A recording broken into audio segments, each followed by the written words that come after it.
کہانی کا آغاز ہوتا ہے ایک عجیب و غریب دنیا سے، جہاں خواب حقیقت کی شکل اختیار کر لیتے ہیں۔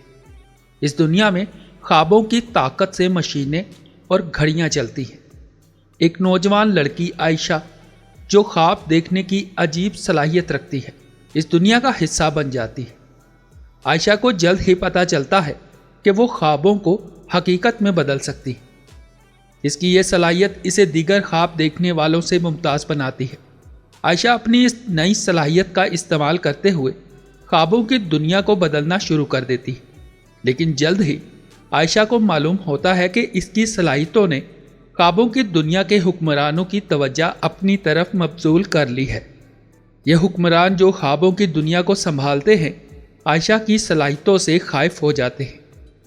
عائشہ کو جلد ہی احساس ہوتا ہے کہ اس کی صلاحیتوں کا استعمال بہت ذمہ داری کا تقاضا کرتا ہے۔ وہ اپنی صلاحیتوں کو خوابوں کی دنیا کو بہتر بنانے کے لیے استعمال کرتی ہے اور خوابوں کی دنیا کے حکمرانوں کے ساتھ تعاون کرنے کی کوشش کرتی ہے۔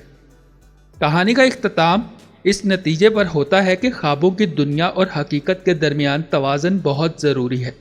عائشہ کی کہانی ہمیں یہ سکھاتی ہے کہ ہمارے خواب ہماری حقیقت کو شکل دے سکتے ہیں، لیکن ان کا استعمال دانائی اور ذمہ داری کے ساتھ کرنا چاہیے۔ یہ کہانی خوابوں کی طاقت اور ان کے حقیقت پر اثر کو دکھاتی ہے۔